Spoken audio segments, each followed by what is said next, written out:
everyone, it's Amy from Lollipolish Baby 90 and welcome to today's video. Today I'm here with a swatch and review of the China Glaze collection, which came out in collaboration with the Jurassic World Dominion film that was released in May time maybe. I'm here to do a swatch and review on that. I realise that this is super late. This collection is an 8-piece collection and it's got these beautiful Jurassic World caps on the top here, lovely pun names, but the collection wasn't greatly available in the UK initially. I think they do now have it in Sally's, but right at the start you could only get certain shades from Lollipolish Direct. So what I actually did was ordered this from Beyond Polish, which is a US retailer, had it shipped to a US address. I then went to said US address, not specifically for the polishes, but on my holiday, and then I collected it all there. Also, this is a beautiful autumn collection.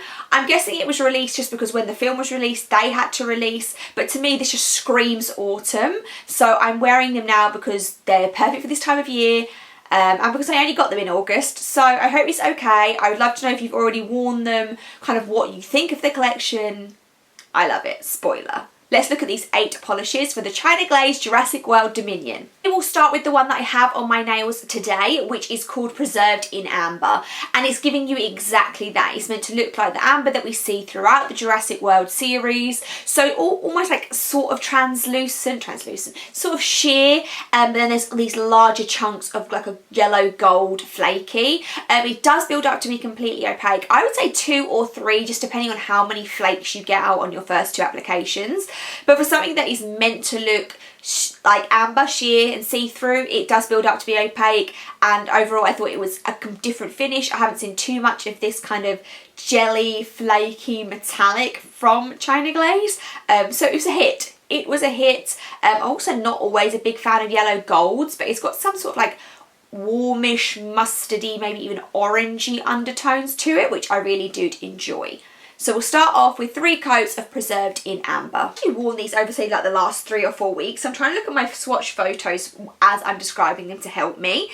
So the next one is called Sandy Scales, which looks in the bottle just to be this kind of putty taupe, browny skin, my type skin colour kind of taupe, but actually this dries to be like a jelly leathery effect. I think China Glaze did one a few years ago that was a grey that dried to like this, I don't even know what they call it, like a pleather maybe effect. So it's not matte, it's not satin, it's kind of somewhere in between that. So just a normalish colour, but again with the special effect on it, just makes it different and unique. And we've already kind of seen 2 for 2 polishes on 2 different styles within the collection, so I really did like the variety of finish. This did get completely opaque in 2 coats, and like I say, just to expect for it to dry in that certain texture. You can put top coat on it if you want to. So that then is Sandy Scales 2 coat. I then wore Orange You Fierce, which is a really fiery orange colour. So it's kind of like a dark orange, and then you have the lighter orange / goldy yellow shimmer in there, and it's just really bright and warm. I feel like Chinese may have done similar things. I'm thinking of Riveting, which is from a bajillion years ago now from them, but I think that's probably similar to this. So not the most unique when you compare it to other mainstream polishes out there, but again, we're now 3 for 3 on some different finishes. So 2 coats of Orange You Fierce is our 3rd one. Then wore T.Rex Appeal, which is a grey cream. This is a cream, there isn't any special drying down finish to it, so this is our 4th polish, 4th type of effect, where you're just getting a cream finish in this one.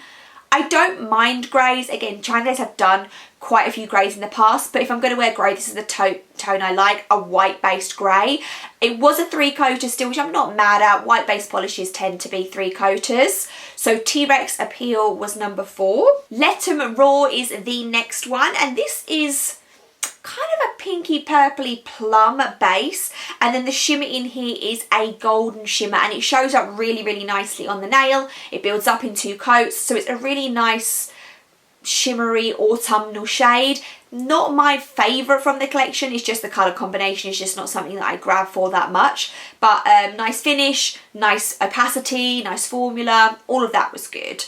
2 coats of Letterman Raw. Should Know Beta is our next one, and this is a blue-green, blue with greenish side to it, and then there's a ton of silver glitters in here. So this wasn't exactly what I thought, and I probably need to look on other people's swatches, because to me mine dried down very textured, and like even with 2 layers of top coat it was still fairly textured. So now I don't know if this was meant to be a textured polish. I don't know if there wasn't so much glitter in it that when I applied I was like, oh, this is like a liquid sands, this is like a Zoya pixie dust, this is the effect. But I was just surprised at how it was really hard to level out with top coat, because normally even if you have something that's fairly glittery it will even out, especially because I will have super thick top coat at the moment. So yeah, it was weird. I don't know how I felt about it, because I was really excited to wear this one, blue with green and the scattered hollows, that kind of all the things that I love, and just the way that it dried down was a bit, not disappointing, I don't know, surprised, but in a bad way for me. Like I didn't quite get where they were going. Maybe I should just accept it was a slightly textured finished polish. Maybe that's what the intention was. So 2 coats of You Should Know Better. Then a Raptor Round Your Finger. I did wear this when I was filming parts of my D-stash that I don't know if that video's gone up or not, so you may have seen this on my nails in videos. Glorious. Loved it. So good. So it's an royal emerald base, and then there is tons of large shredded glitters. So with it, it's hard to describe because there's lots of glitters and they're very large, but they're also sparse in a good way. So when you put them on your nails, you're getting maybe 3 or 4 large chunky glitters on there, rather than having like something which is really, really packed. It's small and you're getting tons of them. You're getting tons, but there's only 4, so it's sparse but dense at the same time. I loved it. I thought that it looked so good. The flakies are just a subtle enough different shade to the base, so it's just glowy upon different textures, and this evened out really nicely with top coat, so it didn't look chunky or textured in any way compared to, like, say, that with You Should Know Better. I love this. The only thing to be careful, which you should be with anything with large flakes, is that you need to make sure that they sit right, so you might need to manipulate them slightly or push them back off of the edge of your nails, because you can get them where they like dry curled up slightly, or they dry with half of the flake hanging off your nail, so just bear that in mind. But I love this one. Raptor Around Your Finger, 2 coats. And the penultimate one I wore, but the last one for the video, is going to be Olive to Raw. So this I was wearing, or kind of saving to almost last, because I just thought it was a green olive camo cream. I didn't watch any review videos of this on purpose, just because I wanted to kind of experience them as they were. But this did not dry as a cream. And on the first application I thought I'd made a mistake and I'd maybe not wiped my nail off or something, because it dried to a funny texture. The best way I can describe this is it dried like the leather effect ones that OPI did in the Grease collection. So they're slightly bumpy, but not like a pixie dust scratchy. It's just giving you a slight kind of mottily raise, kind of like a dinosaur skin would be. That's the effect they're going for. But I would say if you've tried those leather OPIs, that this is what I would say is the most comparable to what I've seen before. Or did OPI also do those kind of dot collections? It's like very sparse, not very, sparser, raised up textured bumps which aren't scratchy, and they dry down really nicely with a top coat. It's kind of one of those ones I think you're going to have to experience it rather than me describe it. But it was taking 2 or 3 coats. It was a little bit sheerer than I was expecting, but again, that could be because sometimes things are sheerer to allow the build up, so I don't know what the intentions were. On some of my nails we were getting 2, so I needed 3.